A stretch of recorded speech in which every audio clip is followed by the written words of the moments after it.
سلام، وقت شما بخیر. به مجموعه خبری امروز از اداره تحقیقاتی و نشراتی روز خوش آمدید. در آغاز سرخط خبرها. بازداشت 30 تن در پیوند به قاچاق مواد مخدر در شماری از ولایت‌های کشور. تخریب بخش‌های آسیب‌پذیر بدنه کوه در شاهراه کابل جلال آباد.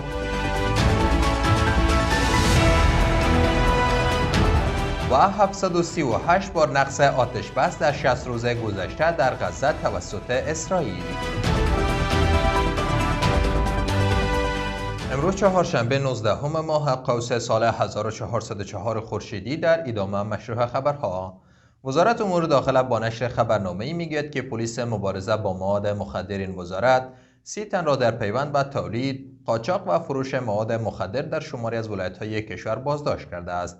بر اساس خبرنامه این افراد از ولایت‌های خوست، بامیان، فاریاب، بدخشان، تخار، کاپیسا، پنشیر، بلخ، لغمان، کندوز، میدان وردک و پروان بازداشت شده که از نزد آنان تابلت‌های نشاور، مشروبات الکلی و مقدار چرس و تریاک نیز به دست آمده است. اداره ملی آمادگی مبارزه با حوادث اعلام کرده که برای کاهش خطرات و حفظ جان و مال مردم امروز ساعت 12 چاشت عملیات تخریب بخش‌های آسیب‌پذیر بدنه کوه در شاهراه کابل جلال آباد در ساحه دیمکاس ولایت لغمان را آغاز کرده است.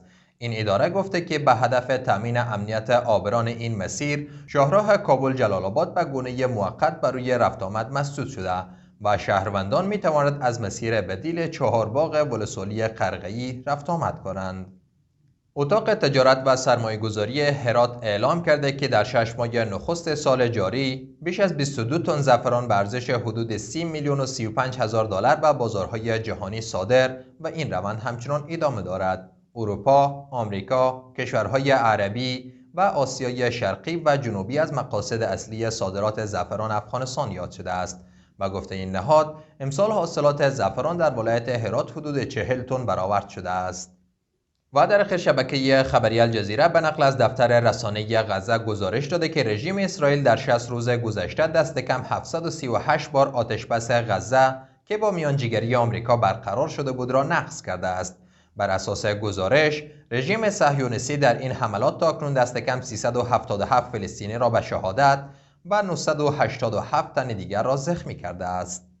جهان سپاس از توجه و همراهیتان. برای تازه ترین های افغانستان، منطقه و جهان سری بزنید به صفحات اجتماعی ما در تلگرام، واتساپ و اکس.